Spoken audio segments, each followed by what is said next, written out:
Hello, everyone. It is Thursday night, and we are kicking off Week 15 of the NFL action. I'm joined today by Jeffrey Raymond and Joseph Wilmot. Gentlemen, how are you doing this fine evening? Doing fantastic. Yeah, doing good. Great. And, of course, we are the Lions Grid, and we're coming live to you on YouTube, Facebook, Twitch, and Twitter, as always, at 6 p.m. on Thursdays. So if you enjoy the show, make sure you tune in here Thursdays, 6 p.m., and we do only have, let's see, for regular season shows, gentlemen, with it being Week 15, we only have 3 more regular season shows to go, and then we start to dabble in the postseason. So that's crazy. Impressive how time flies when you're having fun. I think overall it's been a pretty fun season. A lot of parity going on. I think there's definitely. We'll take a look at the playoff races here in a moment, but there's certainly. There haven't been very many teams eliminated yet at this point in the season, which is impressive. Really, just the 2 bottom dwellers being the Panthers and the Patriots. Everybody else still mathematically in it. So, very exciting season so far. And with that, we'll go ahead and we'll take a look back at our Week 14 action as we go ahead and we'll grind the grid as we like to do here to start off the episode. So, we'll throw it up here. And of course, the season's last week started on Thursday night with a matchup between the Patriots and the Steelers. The Patriots getting a win there. The Steelers actually dropping back-to-back losses against 10-loss teams. Patriots win this one 21-18 in a game that was actually not the worst game on the schedule this week. I thought it was going to be bad, but they did disappoint. Yeah, RIP all the people who bet on the under for that game. And then we had an AFC matchup between the Texans and the Jets. The Jets shocked the playoff hopeful Texans, a 30-6 victory there as the Jets defense sort of manhandled the Texans in that one. And another surprise game, we had the Rams giving the Ravens all they could handle. The Ravens pulling out a 37-31 overtime win on a punt return. But a close one there is Matt Stafford and the Rams looking dangerous, hunting the best team in the AFC. Then we had a matchup of the NFC South Toilet Bowl. We had the Panthers taking on the Saints, and the Saints showing that they aren't the worst team in the NFC South. That title definitely belongs to the Panthers. They get a 28-6 victory over the Panthers there. Next up, we had an AFC matchup where 2 backup quarterbacks in there playing. Of course, Gardner Minshew playing for the injured AR. He used to be AR-15. Richardson no longer wearing that number, but and then Jake Browning playing for the injured. Why am I forgetting his name? Joe Burrow, Joey B. And they won that game at 31-27. Oh, no, 34-14. Sorry, I was looking at the wrong score there. 34-14 the victory. And then we had another NFC South matchup as the Buccaneers were able to take the number 1 seed away from the Falcons. They're now the kings of the NFC South. Tampa Bay 29-25 with a victory. Then we had Jacksonville traveling to Cleveland and Joe Flacco looking immortal, making a resurrection, getting a 31-27 victory. And then, of course, in a rather sad news for us Lions fans, we went to Soldier Field and we struggled, lost that game 31-28 to the Bears. We'll talk more about that here shortly. Then the Seahawks playoffs hopes took a hit as they lost another game to a NFC West rival. They lost to the 49ers 28-16 in San Francisco. And then what was the worst game of the week? We had the Vikings and the Raiders, and the Vikings hold on to get a 3-0 victory. It's only the 3rd time since the 1950s a game has ended with a 3-0 score. So, yeah, not very exciting there, but unfortunately, it keeps the Vikings alive for that NFC North title. Yeah, the Pastronaut has landed. They benched Josh Dobbs. Yep, they brought in Nick Mullins. And actually, I saw an interesting stat where through 13 games or whatever it is that he's played and started, he actually has the 3rd most passing yards for through 13 games for an NFL quarterback, behind only Patrick Mahomes and Andrew Luck. Whoa! So Nick Mullins, he can sling that ball around. And then we had an AFC West matchup where our opponent for this week, the Denver Broncos, got a 24-7 victory over their rival Chargers. Then we had the Bills keeping their playoff hopes alive as Patrick Mahomes, Andy Reid, and everyone else on the Chiefs cried about an offsides call. 20-17, the final score there. Another rivalry game and another molly-whopping for the Eagles. They lose this one 33-13, and the Cowboys are now in first place in the East, and the San Francisco 49ers take over the first seed in the NFC. Then the Packers got a little bit of a humbling as they took on the pride of New York, the growing legend, Tommy Cutlets himself. Tommy DeVito getting a win here, 24-22 over the Packers. And then, I skipped a game here, but we did have the Titans and the Dolphins playing on Monday night. It was a doubleheader this week. The Titans were able to do something that no other team had done, coming back from 14 points in 3 minutes to win 28-27. So they got a victory there. And then, of course, the last bye week of the regular season, we had the Cardinals and the Commanders both off here in week 14. So it was definitely an action-packed weekend, gentlemen. Are there any of those games that really stood out to you as being surprising?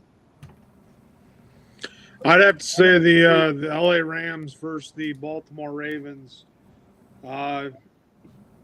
Baltimore, to me, is the number one contender in the AFC. And the Rams are kind of, bidding for a playoff position. So, I mean, it was kind of surprising to see the Rams in that game. I don't recall who won that game.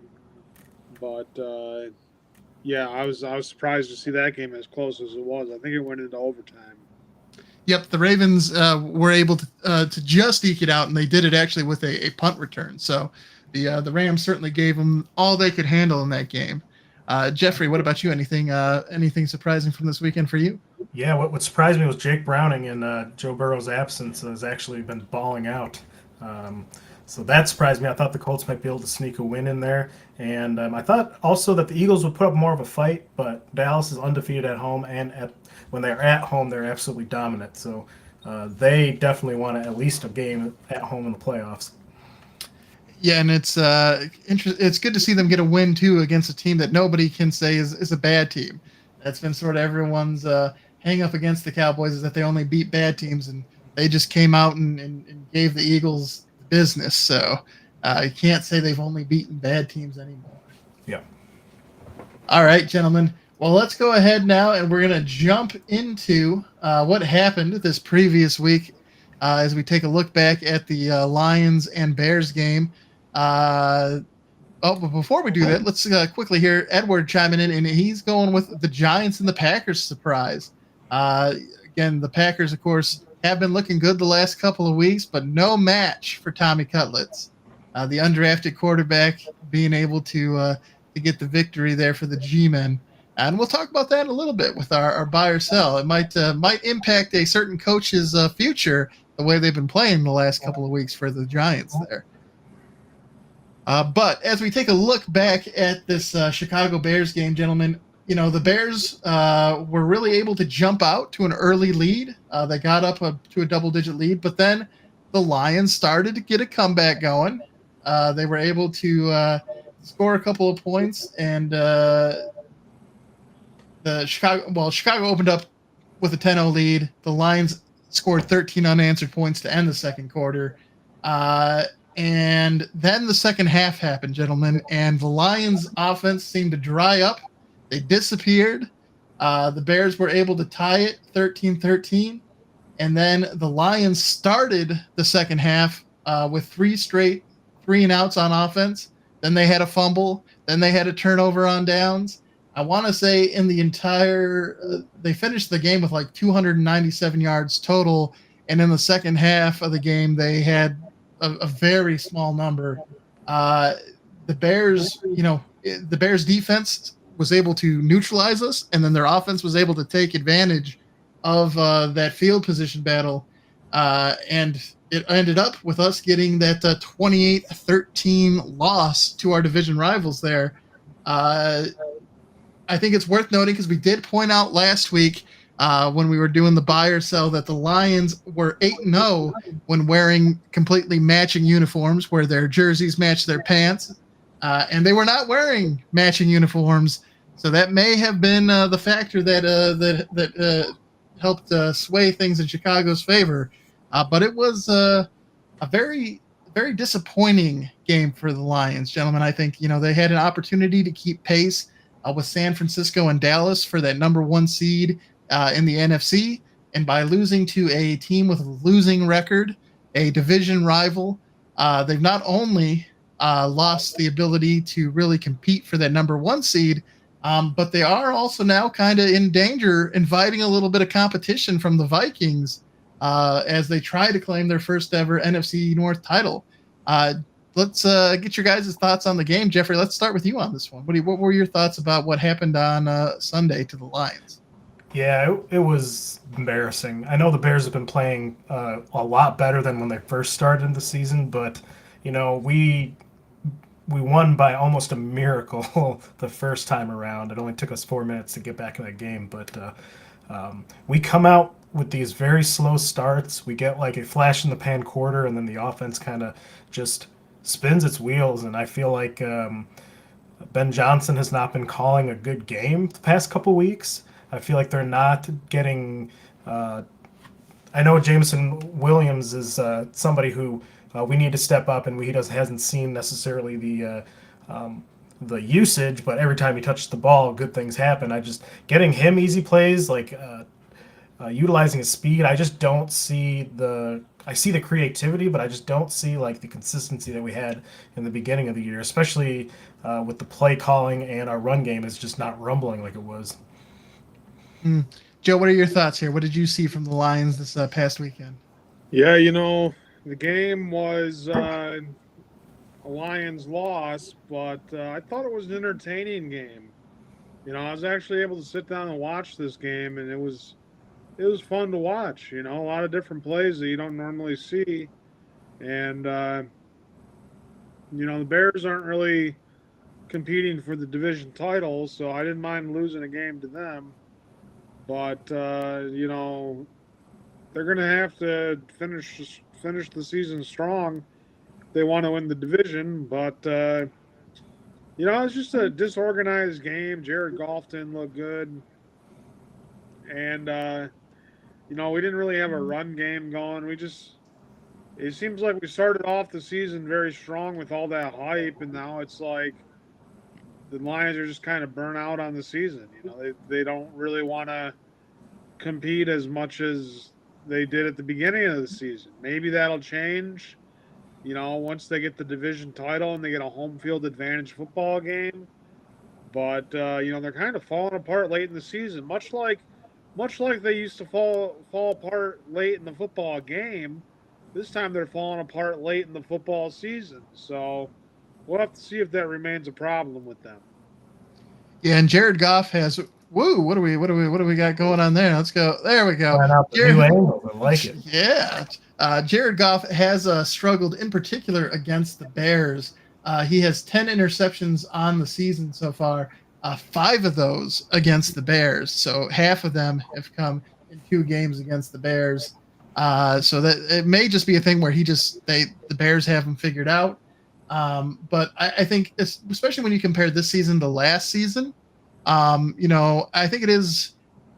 Last season we started out slow, and then we built momentum through the end of the season.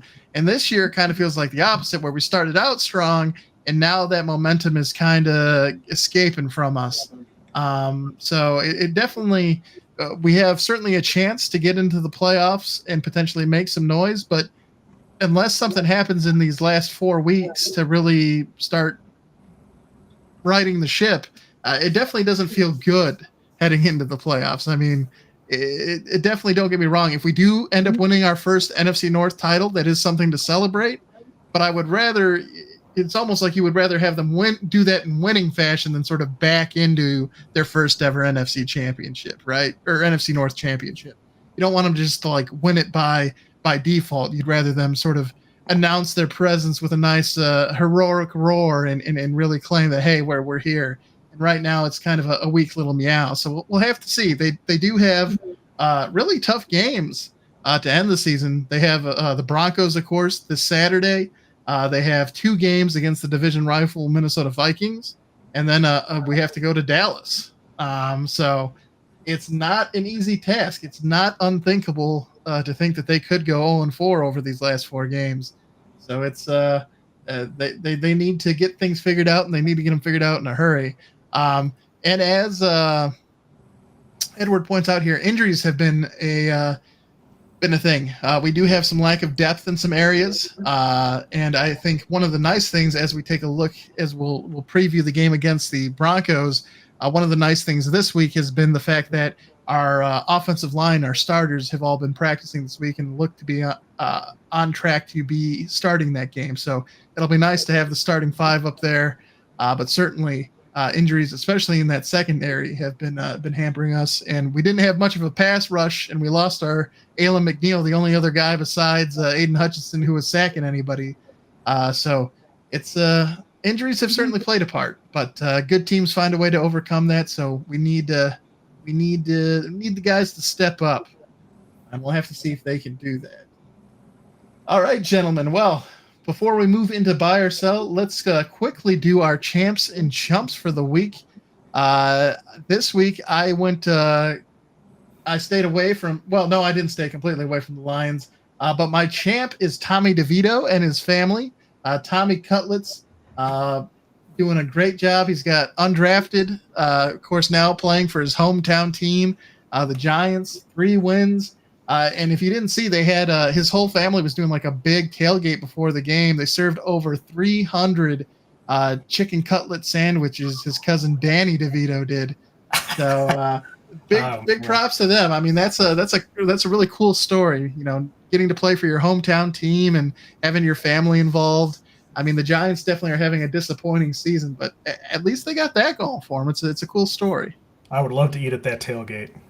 Cannolis, pasta, all kinds. They were balling out for that. The chicken cutlets, the meatballs. They had it. Definitely looked like a Sunday feast at Nana's right there. And then my chump, I'm going with the Detroit Lions. I'm picking the whole team. Like I said, you had a chance to keep pace with the Cowboys, with the 49ers, and with the Eagles, and we're playing the Bears. I know they're a division rival, but they do have a losing record, and you let them you've let them sort of bully you in 2 games this season. So I'm gonna go with the Lions as my chump for this week, because a missed opportunity for sure, in my opinion. Jeffrey, who's your champ? Who's your chump? My champ this week is Joe Flacco. It is weird seeing him in a Browns jersey. But after a disastrous last stint in the Jets, where he was a fumbling machine, looked like a Stone Age pony out there, he looks spry and looks kind of like a little bit more vintage of what we saw him on the Ravens, especially that historic playoff run he had. But just him coming back from being on the streets and out here winning NFL games, to me, that puts you in champ status. In chump status, I got to give it to Patrick Mahomes. His sideline outburst was, although passionate, it was over a call that was pretty clear. And am I a fan of the refs? No. Do I think that pretty much every week they make disastrous calls and alter shapes of the game due to incompetence? Yes, but you gotta call it out on the bad plays, not the ones that are obvious. But it sounded like he got his emotions get the better of him. So, but going to that extent puts him in my chump. Yeah, I'm not sure if he was just upset because of the fact I know Dan Orlovsky did like a deep dive into looking back at Kadarius Toney's lineups the entire game and found like 5 other times they could have called it. I don't know if his argument is they should have called it all those other times if they weren't going to call, or if they were going to call it that one or what. But he was definitely offsides, and to see him. I mean, I understand he's definitely, if not the best QB in the NFL, he's definitely right there in the conversation. So just the way his team's been struggling and no offensive help, really. I understand the frustration, but I feel it might be a little bit misplaced there towards the referees and those calls, and maybe a little bit more of that might be directed somewhere else. And then with Joe Flacco, I don't know if he found a Lazarus pit or the Philosopher's Stone or what, but he seems to be making a comeback for sure. Joe, who's your champ? Who's your chump this week? DJ Moore from the Chicago Bears. I feel like he made some good catches. He got a touchdown. Played real well football. Made some clutch plays. And then my chump is Aiden Hutchinson. He is in the sophomore slump. Hasn't been really making too many plays on defense. Not too many sacks this year. He's down on playmaking ability. He's up in the Madden ratings, but he just hasn't been making too much of an impact. And I'm going to have to give him a chump rating. So champ is DJ Moore. Chump is Aiden Hutchinson. A bear for the champ and a lion for the chump. DJ Moore has looked really good with Justin Fields at QB. And then, Aiden Hutchinson has certainly been, I think, drawn a lot of attention from offenses. But when you look around at the league at players like Aaron Donald and some of the other elite pass rushers, not only do they take on that attention, but they can win in those double teams. They can still make things happen and contribute in games. And I know Aiden Hutchinson is sort of by himself with his pass rush, but at the end of the day, like, we need him to sort of take that next step and be that guy who can still get home to the QB, even when he's facing those types of odds and stuff. So, I'm there with you, Joe. I think he's definitely our best defender, but I think for us to really get to that next level, especially with the talent on the team currently, we kind of need him to take that next step and evolve and really become that bad man on the end of the line that can find a way to beat the double teams and the schemes. And then we have Edward Wayne in here. His chump, he's going with MSU basketball. Get it right. And then his champ is the G-men and the QB. Yeah, MSU basketball, it was supposed to be the thing that we were looking forward to as Michigan State fans. The football season was definitely a disaster.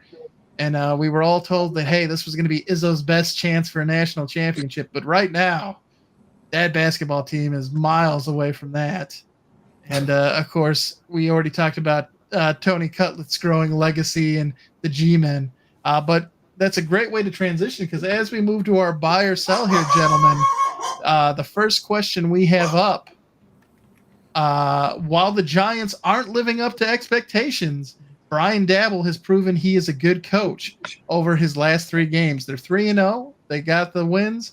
Do you think he's going to do enough, gentlemen? Are you buying or selling the fact that he can get off the hot seat and will return next season as the Giants head coach? Joe, what are your thoughts here about how the Giants have been playing lately? I think the Giants are kind of, they're not really well paid attention to. There's other things happening in New York right now that are more important than the Giants' head coaching job, than the Giants' season. Sure, it's a concern. They've been losing games. They're disorganized. They don't have any.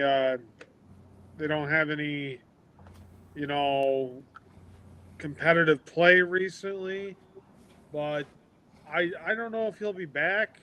If they really want to make a change, they'd have to do a complete rebuild. So I would think that if they finish the season poorly, that he'll be fired.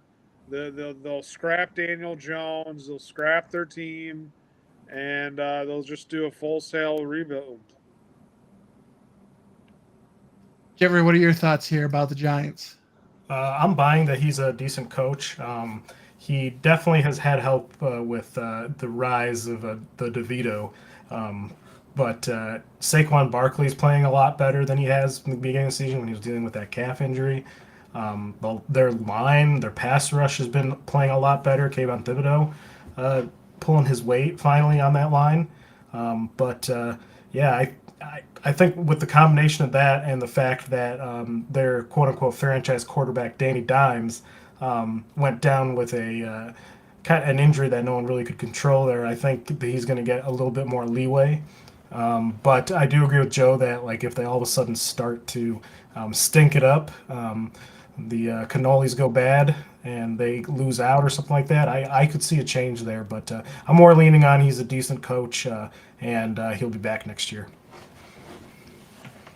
Edward in agreement here. He's buying, but also thinking that he did get lucky with Cutlet. I certainly anytime you have a undrafted quarterback that's played at this level, you certainly can't expect that to happen. So definitely a little bit of luck, certainly involved there in what they've been able to do. But yeah, it certainly will be interesting to see what the go forward plan is for the Giants because. Certainly, when Danny Dimes was there, it didn't seem like that was really the answer. So we'll have to see what they can do when they do make it to the off season. And then I just like this word, so I've already said it once, but I'm going to say it again. After getting mollywopped the last 2 weeks by San Francisco and Dallas, is it time for Philadelphia to start worrying? Are you buying, or well, it is time for Philadelphia to start worrying. Are you buying or selling that it's time for the Eagles to hit the panic button? Jeffrey, let's start with you on this one. Yeah, they should be as worried as Santa Claus would be walking into their stadium.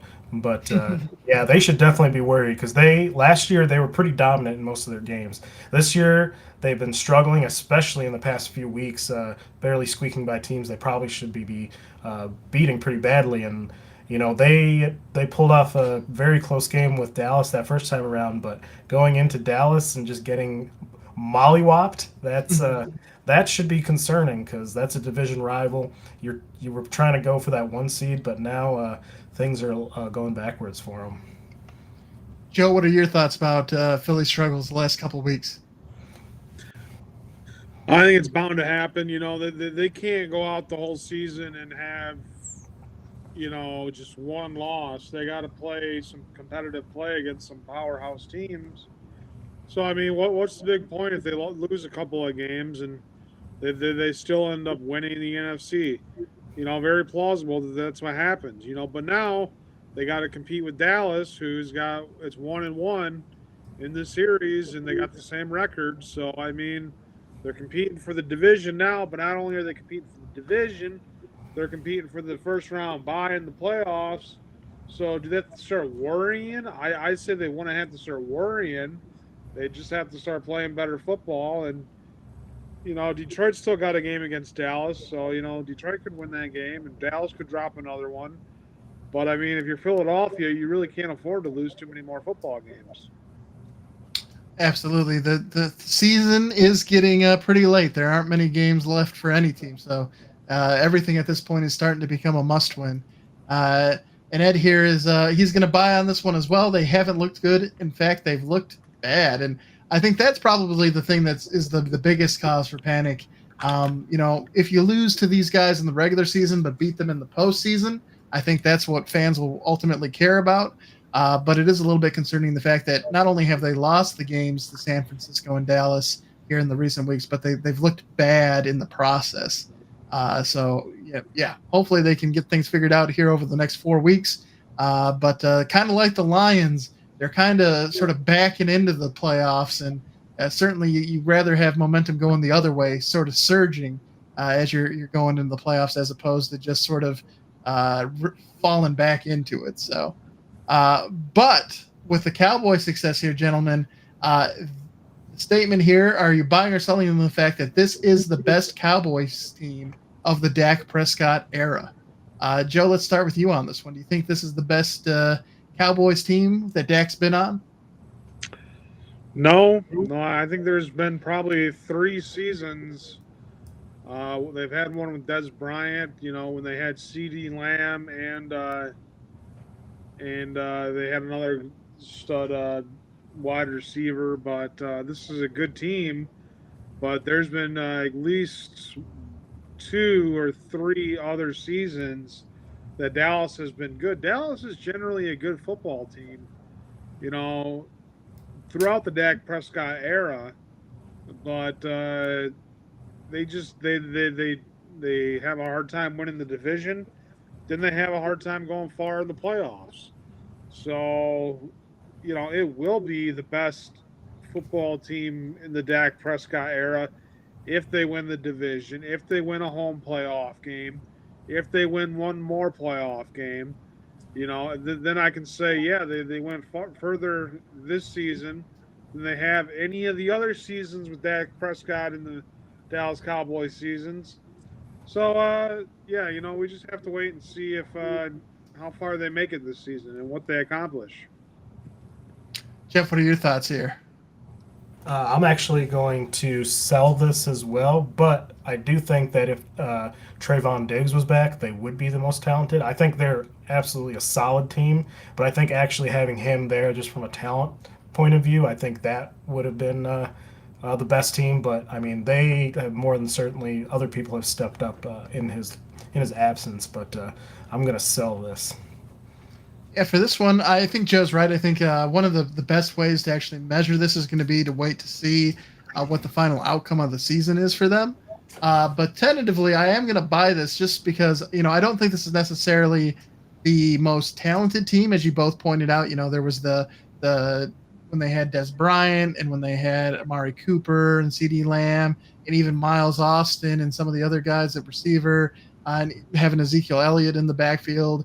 But even though this isn't the most talented Cowboys team he's been on, they seem to be gelling the best out of all the Cowboys teams. So even though they might not be the most talented version of the Cowboys he's been on, I think they are just the one that's playing the best football.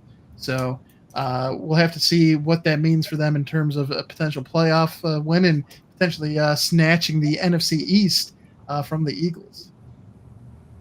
And let's see Ed's opinion here.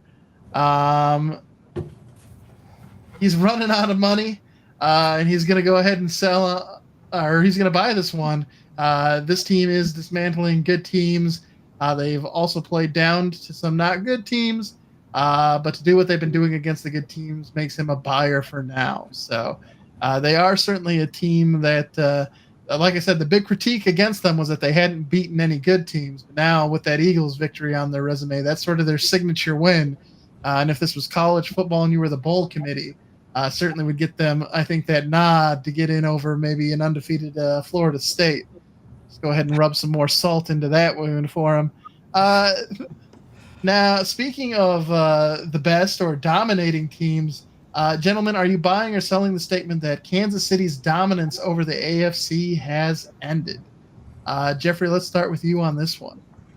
Yeah, for this season, definitely. Their offensive weapons outside of Kelsey and Mahomes is not panning out for them. Their defense is pretty good, but you have to score points to actually do so and play well and not make those kind of egregious penalties that happened there, just on the execution of plays. I mean, they would have won that game if he hadn't been offsides. I mean, Kelsey made an all-time play with that backward pass to Tony, who ran it in after making two guys miss, mind you. Yeah, I think that was some Madden stuff right there. Just go ahead and hit the lateral. And I think the division has tightened up quite a bit, especially with the Broncos resurging now too. And yeah, I think the dominance over the AFC has ended. There's a lot of teams that are knocking on the door right now. Joe, what are your thoughts about this one? Yeah, I think that Kansas City may not be the dominant team in the AFC right now. I think they're still year in and year out. As long as they have Patrick Mahomes there, one of the top teams in the AFC. You're not going to be the top team every year like the New England Patriots were during their dynasty. But, I mean, they're still a dominant team in the AFC, so I'd have to sell this one. That's fair enough. And let's see if what we got from Ed here. He's going to sell for now. They are the champs, maybe bored with the regular season at this point. He expects to see a different team come the playoff times, and he's expecting to see them in the AFC Championship game. So we'll have to see if time proves that right there, and if the Kansas City can get things done come postseason time. Speaking of postseason time, gentlemen, we've already sort of talked about the resurgence, the resurrection of Joe Flacco. Do you think if he continues to play at the level he has been, that Cleveland can make a run in the playoffs? Joe, what are your thoughts here about the Flacco-led Browns? Yeah, I mean, why not? Let's see a Lions-Browns Super Bowl. Cats and dogs, Let's see Joe Flacco get back in there and take off against Jared Goff. Let's see who's gonna win the battle of the 1957 rematch between two teams that have never made the Super Bowl before. Well, let's see that on paper, and it'd be fun. It'd be fun to see that rematch and see those teams back in there. So, are they going to make a competitive playoff run? I think Cleveland's got playmakers on defense. They have a solid defense, and they can put up points when they have to. So they can play against any team. The Lions can play against any team. So really, as the playoffs start shaping up, it's going to be really competitive, and we're going to see a lot of teams that do stuff that we didn't expect them to do at the beginning of the year. So yeah, I think they can make a playoff run. This is a bye. Jeffrey, what are your thoughts here? They are the 5th seed currently, right in front of the Steelers and the Colts, who are in the hunt, and then being on the bubble. Has some spicy teams there, but right now they have the wins to kind of put them up there. I don't know how long Joe Flacco is going to be playing well, but if this elite dragon unfurls on us here, I would love to see the Lions and the Browns Super Bowl. But you know what? I'm going to buy that one. I've been selling all night. I'm buying. Fine, nice. Ed is gonna sell. No comment. Lol. It's the Browns. I mean, the Browns do find a way to they just find a way to be the Browns. So it's very possible that will happen. But certainly it's. I mean, there's the old adage: defense wins championships, and they're certainly led by that defense in Cleveland. So having Joe Flacco playing at a high level behind a solid defense and just taking care of the ball, that is kind of the recipe for success they followed in Baltimore when they made it to the Super Bowl. So you never know. You never know. I'm going to buy this one as well. I think Cleveland is a team to keep your eye on. And right now, as the number 5 seed, they would be squaring off against the Jaguars in the first round of the playoffs. So, the Jaguars, I think, are definitely a team that's vulnerable. So they could, at least get one playoff win, which, when you're an organization like the Browns, it's a big deal. It'd be a big deal for the Lions to get a playoff win. So not going to sell it short. But keeping our focus here on the playoffs, gentlemen, we talked a little bit about the fact that Jake Browning was able to come in and get that win against the Colts. Do you think that he can lead the Bengals to the playoffs? Bengals are currently one of the teams right there at the bubble. There are 7 and 6 teams currently in the AFC. Jeff, are you buying or selling the fact that the backup QB can get them to the playoffs? I mean, I didn't start him in my fantasy league, and he burned me. So I feel like I should take him because I think he could keep it going. He has very similar skill set to Joe Burrow. Their offense actually looks alive, surprisingly. Their defense is playing better. I'm going to buy it. I think he can play consistently. Maybe not throwing the doors off or anything like that. But I absolutely agree with actually what Ed put in there. I think he fits their system well because he does have a lot of similarities to the style of quarterback that Joe Flacco is, and I think they could stay themselves competitive there. Yeah, I think that's one thing. One reason too why making the switch for the Vikings to Nick Mullins makes sense is just again talking about fit in the system there. The Pastronaut is certainly, I think, he has a lot more athleticism. There's a lot of things to like about him as a QB, but Nick Mullins just fits the system they run there better. And so Jake Browning, again shows the benefit of having a QB that is familiar with things, the playbook, the way you want to run the offense. If you do have to go to a backup QB, can make a world of difference. And I also like the fact that Jake Browning, they said on the first game where he came in, that he in the offseason invests a lot of his money in becoming a better quarterback. Like he goes to camps, he works with a lot of the professionals and stuff like that a lot of the starters work with. So he's constantly trying to get better so that when he gets put into this position, he's ready to go. So I'm going to buy on this one. Joe, what are your thoughts here? Do you think Jake Browning can get the job done? I think even if he plays well, the Bengals are not making the playoffs because the team's not going to be behind him. I mean, what purpose does the team have playing behind Jake Browning if they're not going to make a run into the playoffs to compete for the Super Bowl? I mean, they're going to look at it and they're just going to say, "Well, I'll take my paycheck. I'll play well, get my stats, so I can get my next paycheck, and we'll play competitive football." And I think it's a sellout by the team, because I don't think they're going to get behind this quarterback. I don't think they're going to make a run in the playoffs or to the playoffs. And it doesn't really matter what he does because he's not Joe Burrow. And Joe Burrow is the guy that's got all the publicity, the hype, the skills. If you ask this question about Joe Burrow at this time of the season with their record, I'd say, yeah, the team would make a push because they'd feel like with Joe Burrow, they can compete for a championship. It was only a year or two ago that they made it to the Super Bowl with Joe Burrow. So, I mean, yeah, I don't think Jake Browning is going to take the Bengals to the playoffs. So, Yeah, at the very least, hopefully they can keep it rolling here because they do play the Vikings this week at home. So if they could at least deal the Vikings a loss, would certainly be nice for us Lions fans because, we would like a little breathing room there from our Viking rivals. And then Ed chiming in here, agreeing with you, Joe, on the fact that he doesn't see them making a deep playoff run, but he does think they will at least make it to the dance. Next up, sticking with our AFC North theme that we've had here for the last couple of ones, gentlemen, with only 3 playoff wins since 2010, the Steelers should move on from Mike Tomlin. Mike Tomlin is one of the longest tenured coaches in the NFL. I think he has never had a losing record as the Steelers head coach. But as we talk about here, the Steelers are a franchise that definitely prides themselves on Super Bowl wins, and that's sort of the ultimate objective.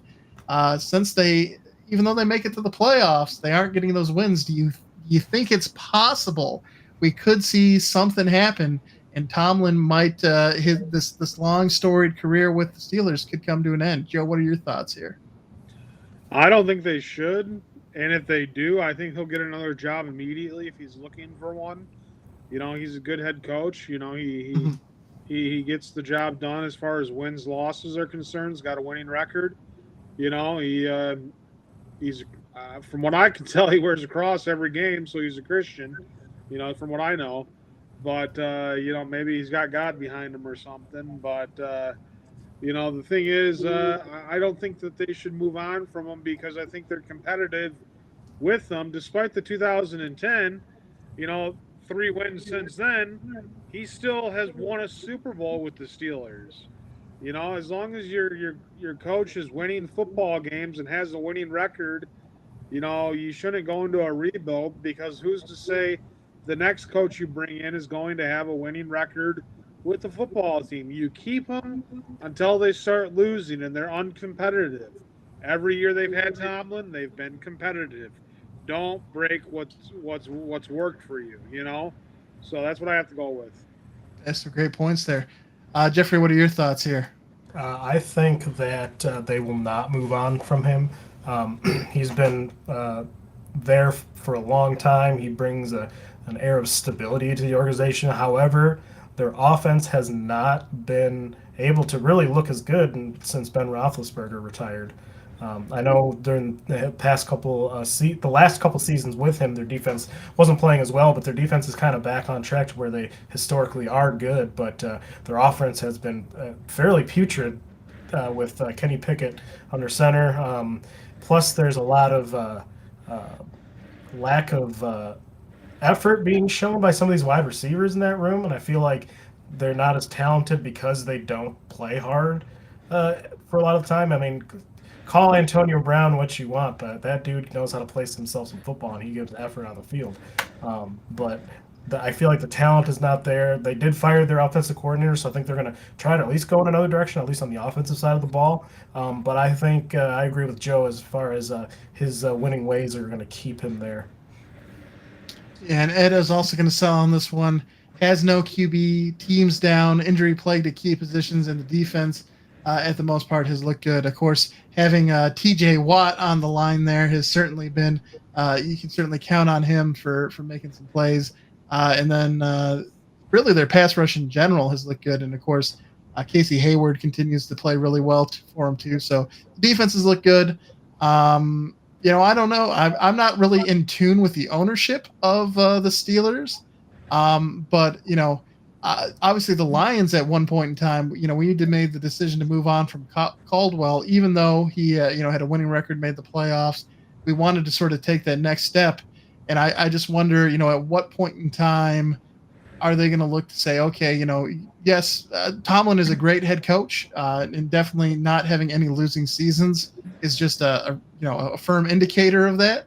But again, with it being a franchise that prides itself on competing for Super Bowls, I wonder, how long they can go with this playoff drought before they decide to maybe pull the trigger there and try and bring somebody new in to see what can be done. Because winning organizations tend to do that. They aren't happy with the status quo, so they, I don't know if this is the season, but at some point, if things continue the way they are, even though he is a great head coach and gets wins during the regular season, I wouldn't be surprised if the Steelers do move on. But I don't necessarily think that'll be next year.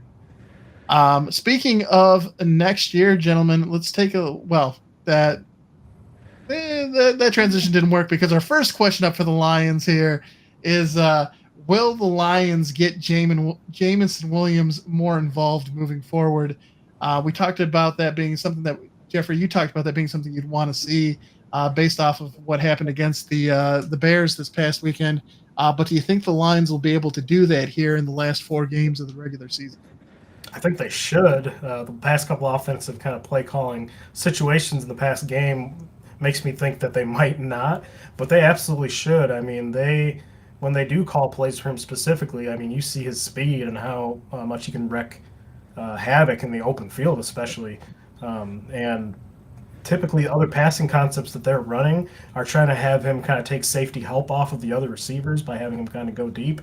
But I think they should just design more plays, just getting him into space on some slants, the classic Madden play action crossers kind of thing. We're a play action team. Just get them out there and let Goff fling it. But I think the overall offensive struggles have kind of affected that. But I think they should absolutely try to get a weapon like that involved, especially this late in the year.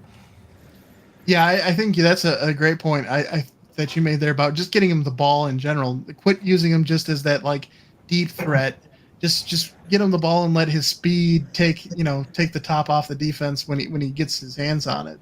Definitely something I'd like to see. Joe, what are your thoughts here about this? Yeah, I think that they've been getting Jameson Williams more involved in the offense. And if they want to make big plays in the postseason, the guy's got to be involved in the offense. He's got breakaway speed. You get him in open space, he can make plays. He doesn't have the greatest hands to catch the football.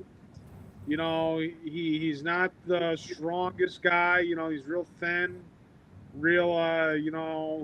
someone lays a good hit on him, he could be out, but he's been elusive. He's been able to dodge those hits. So, I mean, if they get him more involved and he makes bigger plays, it can only bode well for the Detroit Lions offense. But they're going to have to actively try to work him in the game plan to get him mentally involved in the game because, as we saw in preseason and early on this season, he takes plays off. He's not fully committed to every play. You want every player on your team to be committed on every play. So I would have to think that they will try to get him more involved going forward. And Ed brings up a good point here, too. He agrees with us about getting him involved with some screens and some more unconventional plays. But the feeling that Jared Goff can't throw the ball deep enough to match his speed. We have certainly seen some signs of that. His deep balls are at times a little off there, and she does sound a little bit like a rooster. She's defending the den, as we like to say at the moment. So letting us know that people are about. Sticking with the Lions, and it's good that Ed brought up Jared Goff, because our next question here, gentlemen, is Jared Goff the QB of the future for the Lions, or is he just the bridge to that guy? In past weeks, we talked about whether or not the Lions would extend him. And of course, I think it was sort of the consensus that we'd have to wait and see what the outcome of the season is. Now, a few weeks later, gentlemen, do you think he's going to be that guy that's going to be here long term, or do you think he's just the guy before we find that long term solution at QB? Joe, what are your thoughts here about Jared Goff? Yeah, I think we should keep him. You know, he's played good football. He's just a little bit rattled right now. You know, he's been shaken. You know, it's the course of his season. He's consistent. You know, and he doesn't get injured. You know, he protects himself, which is good because we want him playing every game because he's a good quarterback. You know, he's just got to make the plays when he can. You know, and he's proven that he's done that at the beginning of the season. We took down some top teams. We've made some comebacks. He's proven he can make the throws. He's also proven that he's not perfect and that he's human. So I mean, what more can you want from a quarterback than competitive play and a winning football record? You know, if he continues to put up winning seasons, you know, we've made a good move at the quarterback position. We don't want to start over and have to rebuild with a rookie or somebody new and work back up to try to get to a 9-4 record. You know, the guy's proven that he's getting the job done now. So I mean, I think we should keep him.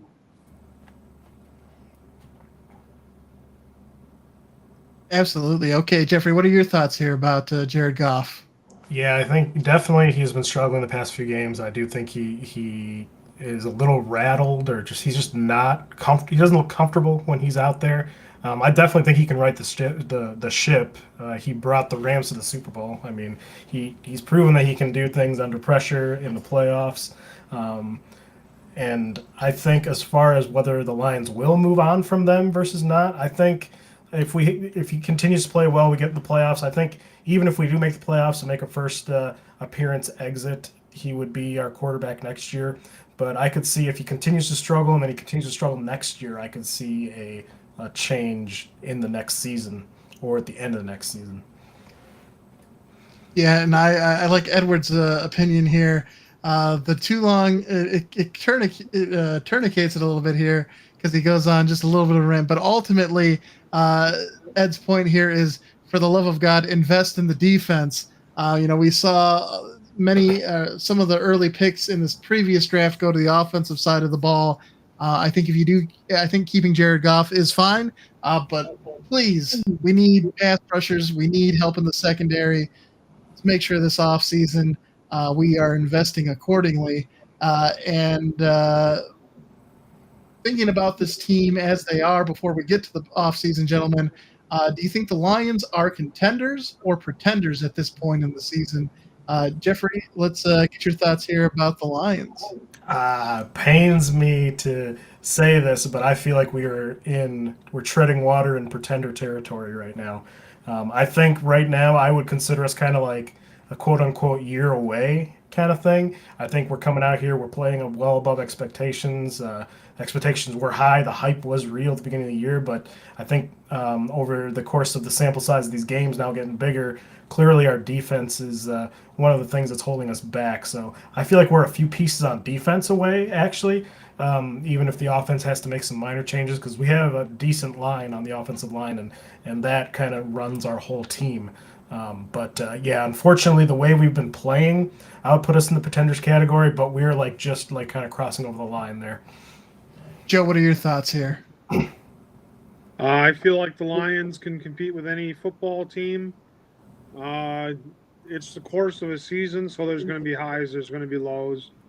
You just got to ride the ship and see where they are at the end of the season. If they win the division, you know, they get a home playoff game. They win their home playoff game, then you see who they're versing, you know, see how they match up, you know, and, you know, they very well could still be contenders depending on, you know, I think they're contenders because I think they'll win the division. It's not a shoo-in that they'll win the division, but they should win the division. And if they win the division, they should win their home playoff game.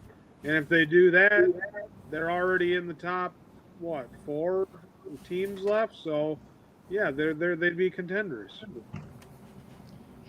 Yeah, I think Ed chiming in here that pretenders for the Super Bowl don't have the defense to support it.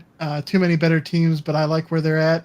I think I agree with that sentiment and what Jeffrey said too, and even what you're saying, Joe. I think they are contenders because if you do well, they are and they aren't. Because if you make it to the playoffs, right, you have a chance. Obviously, you just got to make it to the playoffs.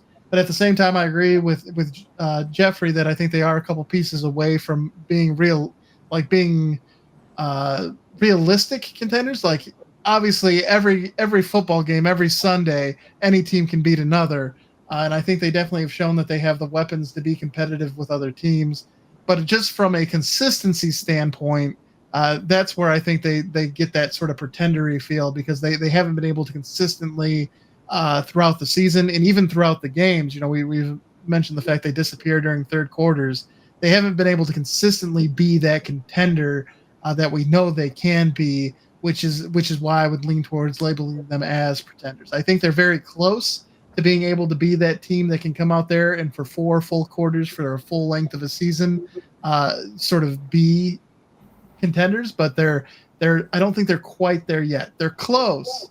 And I think that's what makes it so painful for us as fans is that we see it, and it's going to be great to potentially celebrate our first NFC North title. But this team is so good that they could almost compete for more, and that's what's kind of painful. It's like this is our first really good season of our lifetime, and it's like we know they're good, but they're so close to being great. But I don't know if they're just there yet to being great, and that's kind of it's slightly painful, but it's a good problem to have. I'd rather have a team that flirts with greatness than have a team going 0-16. That's I sign me up for the team that's almost there every year. I'm fine with that. And then, gentlemen, our last question here: what is on your wish list this offseason for the Lions? Joe, what would you like to see the Lions add to the team? I'd just like to see them re-sign their core players. You know, not really go with too many different players. I think if you keep the core team together, you keep the players united, you keep the team together. You know, the team builds success based upon their chemistry. I understand sometimes there's locker room difficulties and they don't get along. You know, these are grown men. You know, it's not like high school or college where you're with the people 3 or 4 years or whatever. But I think if you can rely on one another and build team chemistry by keeping the same core essential people on the team, then it strengthens the football team because then you have depth, then you have everybody making their plays, knowing who's where, your football team. So what I'd like to see them do is I'd like to see them re-sign their players. Very nice. Jeffrey, what's on your wish list? My wish list, two things on my wish list that are at my top. Anyone who can win a one-on-one battle on the line of scrimmage on the defensive side. Aiden Hutchinson, although he does need to step up and he is having a sophomore slump, so the offensive line has to worry about someone else other than him. He's getting double team, triple team. His percentages of getting that per play are really high because they don't necessarily have to worry about anybody else on the line because no one can consistently beat that one-on-one team. And most of these good teams that are at the top of these conferences have more than one above average to elite pass rusher in them. Because we are not generating sacks. We're not generating the turnovers based on sacks, the poor field positions because of that. And I think that kind of hurts us overall. And also, to Joe's point about re-signing our players, C.J. Gardner-Johnson is on a contract year this year. Now, I did read today that they're expecting him to be able to be – he's cleared for football now, so they're going to try to get him on the practice field with a playoff return. So it'll be interesting to see kind of how they go about that. If he comes out and balls out in the playoffs and he kind of proves himself without having the contract year in the regular season to kind of show his worth, they might go in another direction. But James Houston has been out as well. And it'd be really, we're playing with our backups and our rookies, and I like that they're getting play time and everything. But our secondary was pretty formidable right at the beginning of the year when we had Gardner Johnson out there and all of our main guys healthy. So it'll be interesting to see what they do with that. The defense definitely had a different type of swagger when he was out there. So I did see on his Instagram he posted that the masked man was making a return. So it'll be interesting. And of course, I think James Houston is also supposed to start practicing here in December. So it will be nice to get back a couple of pieces for the playoffs, which certainly could, obviously it's important how we finish out the season, but certainly could help give us a boost as we look to win our first playoff game. And then Ed here, I think this is a good point. Ben Johnson being able to stay, whether he stays or if they do have to replace him, in my opinion, is going to be important with who they do bring in. But Ed saying Ben Johnson to stay and to help with the defense with depth and key additions of one or two players, whether it's through the draft or free agency. So sort of similar to you there, Jeffrey. I think he's probably targeting some of those same areas with the pass rush and the secondary. It would be nice to add a piece or two there. And then, I think Ben Johnson, whether he goes and takes a head coaching job, if he comes back, that'd be fantastic. But I think if he does leave, who they get to replace him is going to be a crucial thing for the Lions, because I think that Ben Johnson, Jared Goff relationship has been real key to the success he has had here in Detroit. All right, gentlemen.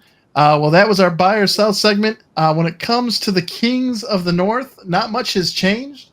The Lions remain in first place. We still hold the throne after Week 14. The Vikings are still in second place at 7-6. The Packers are 6-7 and still in third place, and then the Bears, even with a victory over us, are still in fourth place at 5-8. All four of our teams in the NFC North are still mathematically in the playoffs, and actually, with the Lions holding the NFC North title, we are the number 3 seed. But the Packers and Vikings are both currently holding the 6th and 7th wild card spots, respectfully. So it's going to be interesting to see what happens. Could have some really good representation of the NFC North in the playoffs. But of course, these next 4 weeks will decide who's in, who's out. They will also have a big impact on our hot butts list. No one really new added here. And of course, Jeffrey mentioned earlier that Matt Canada being one of the offensive coordinators that was fired, but not really anything new to report on here. We talked a little bit about the fact that maybe Brian Dabble can get himself off the list based off of the way the Giants have been playing. And also Sean McDermott, of course, the Bills head coach, they did get that win against Kansas City, so the Bills are still alive.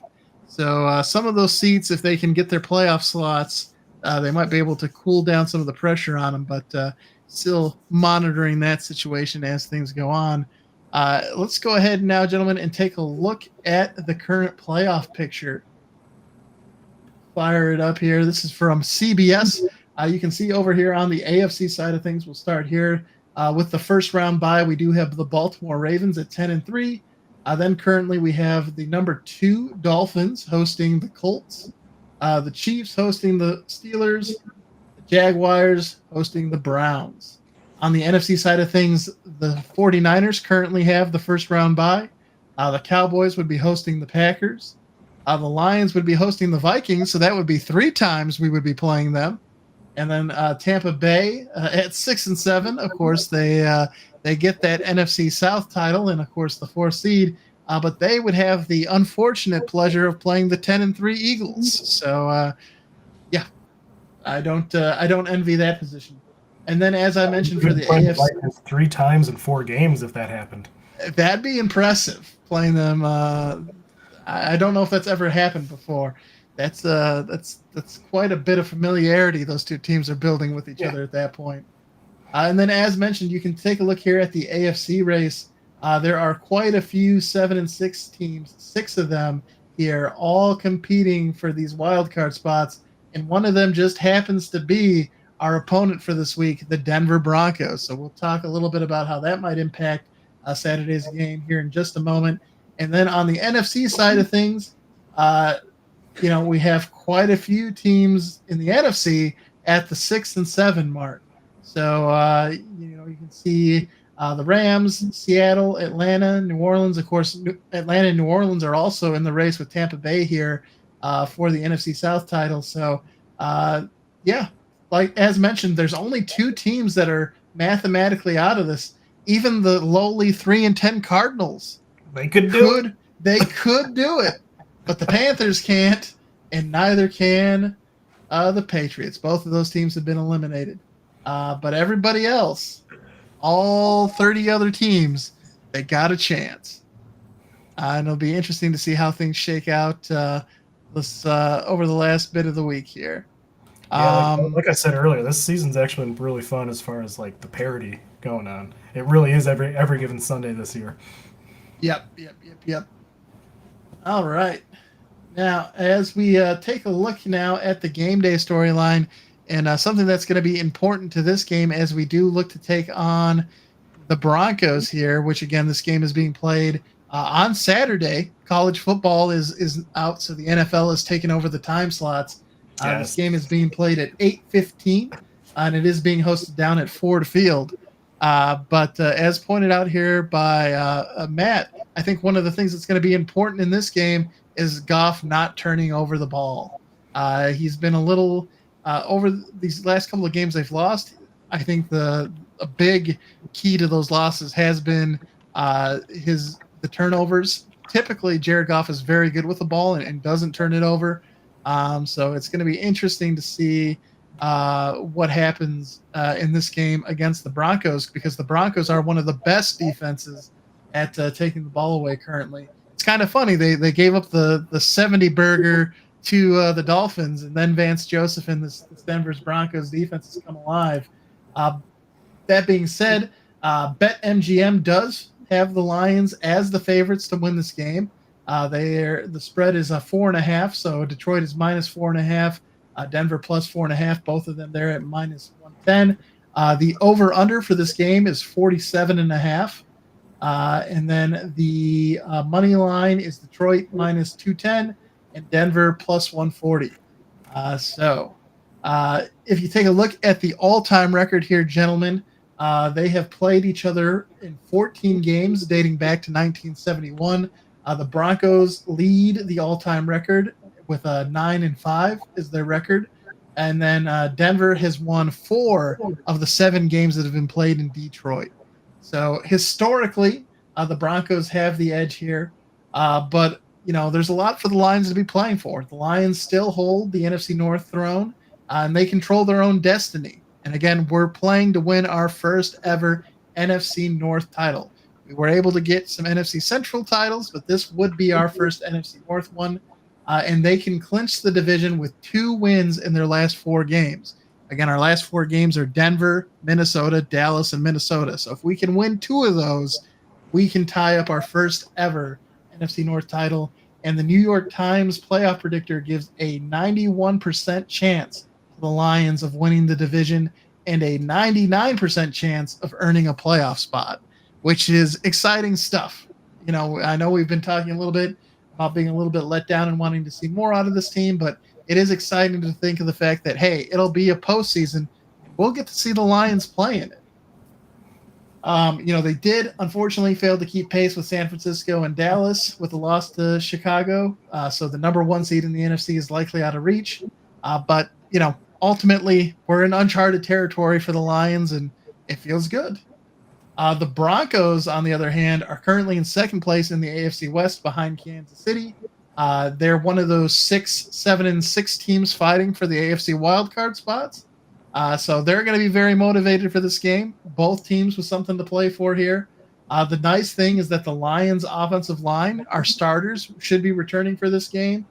And as mentioned, I think the offensive keys for this game are to protect the ball, to convert turnovers into points when we do get them, and that's really it. Those are 2 things that good teams do, and they do consistently. Protect the football, and when you make the other team make mistakes, you convert on them. And not field goals, touchdowns, gentlemen, touchdowns. For defensive keys, I think the big thing is to create turnovers, to tackle better, and don't give up extra yards and points when you don't have to. You can bend and break, and if you give up a field goal, that's one thing. But I think being able to hold teams and get out of situations and get off the fields is really going to be how we are able to beat the Broncos in this game. So, gentlemen, anything about this matchup with the Broncos that has you worried or that you're going to be looking for as these two teams square up? It's kind of funny. Well, I should say funny. It's kind of interesting. I think the Broncos season kind of mirrors what the Lions did last year, where they had a very bad start and then were able to turn things around and get things going. It's kind of interesting then that Sean Payton and Dan Campbell have the relationship they do. But what are your thoughts here about as these two teams square off? Both having a lot to play for here. Jeffrey, what are your thoughts? This is a classic apprentice versus master kind of matchup going on with Dan Campbell and Sean Payton's relationship going. But I agree with you, and I agree with Matt in the comments that turnovers are a big difference maker, especially with us. And if we can't get those possessions that turn into those tutties and we're only getting up field goals, not putting the ball on the ground and giving the other team, giving them more chances against our kind of lackluster defense at this point is going to be key to us getting the win here. I think it's going to be a spicy game for sure. I think it's going to be one of those last few possession kind of games, especially with the way that the Broncos have been winning some of these. I think it's going to be entertaining, that's for sure. At least I hope so. I've been asking for a dominant performance every week. So this week I'm just going to ask for something entertaining and see what happens.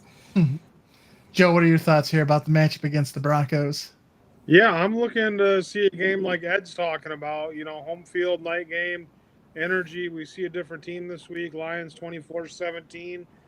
I think the Lions need to play a matured football game, as in like they need to play consistent football throughout the course of a game. There's too much chaos. There's just way too much chaos with the Detroit Lions. It's, come out, 21-0, or it's, score 20 points in the final 5 minutes. It's no points in the third quarter. The game's already over with at halftime. Get blown out in the first quarter. These Lions have been all over the map. If anybody's got a mental illness, it's the Detroit Lions, So I would like to see them play consistent football, and I would like to see them, win the football game. It doesn't have to be by a large margin, but it just needs to be, matured, energy, know that you're a good football team, play good, win the football game. That's what I'm looking to see out of them. Yeah, it would be nice to see them get a win here. The Broncos are a good team, and after having a letdown against a team like the Chicago last week, getting a win against a good team like the Broncos, who are fighting for a playoff spot, would certainly definitely make you feel better after that loss to Chicago. But with that said, gentlemen, it is time for Pick'em. Last week we all went with the Lions. So Jeffrey and I are currently sitting at 9-4. Joe, of course, 8-5, so just a single game behind.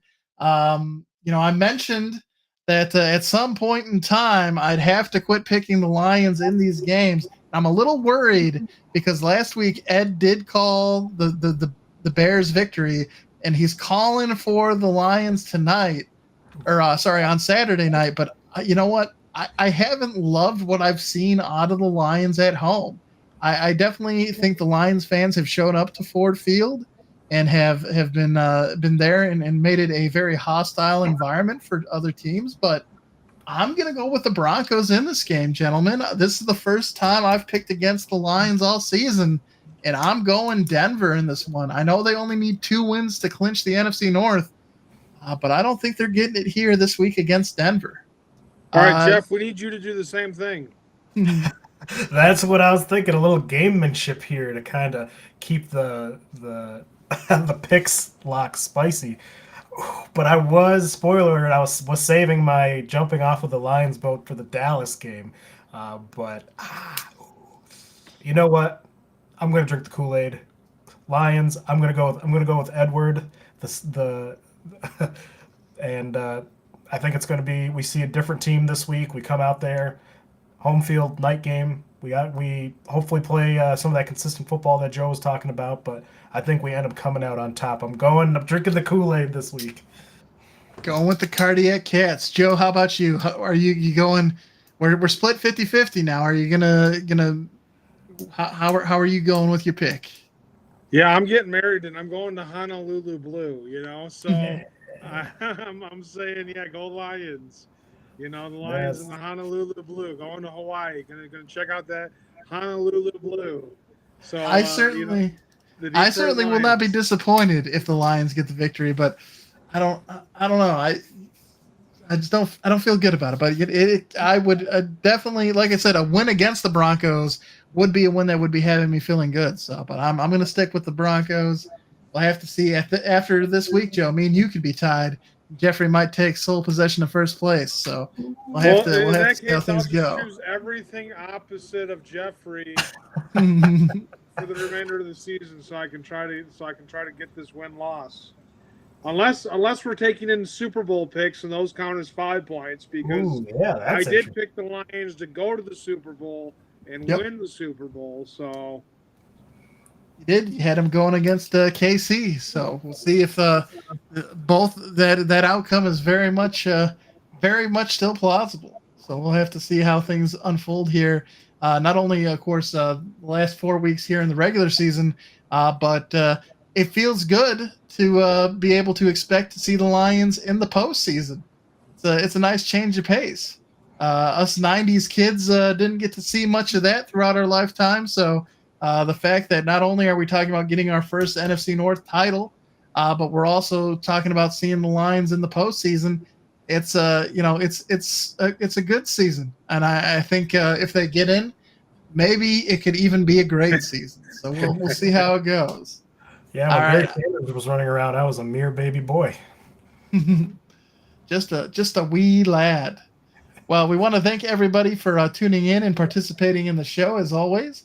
Of course, we're coming to you live every Thursday evening to kick off the upcoming week of football.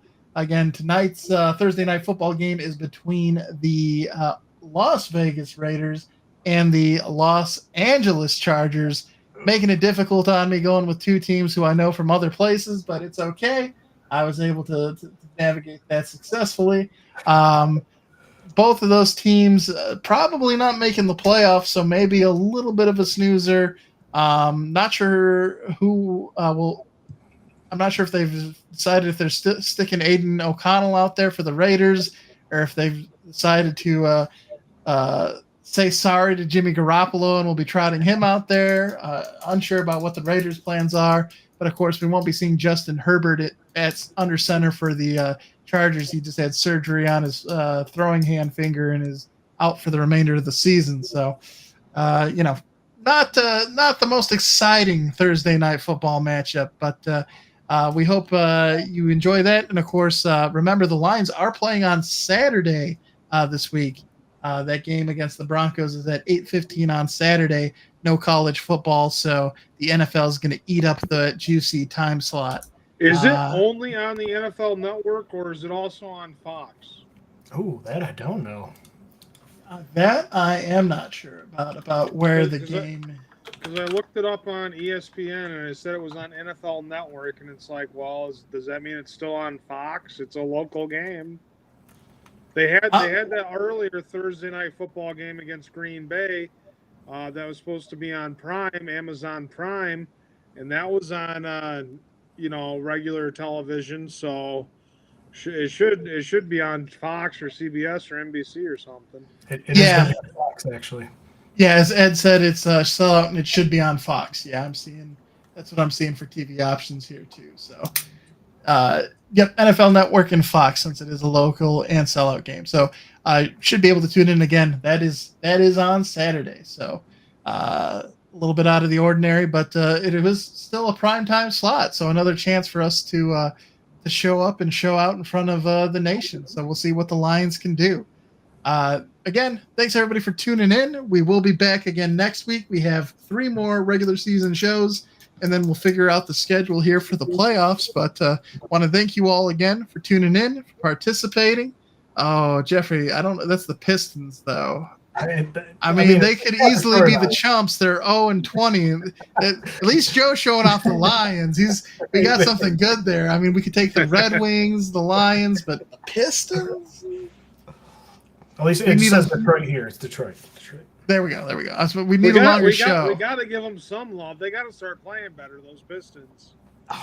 Maybe I am still not convinced that the Lions won't end up with more wins in the season than the Pistons.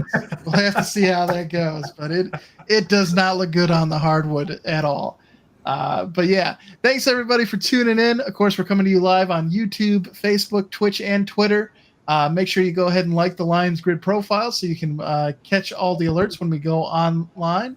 And we'll catch you during next week's show. Thanks everybody, and have a good one. Go Lions! Go Lions! Go Lions!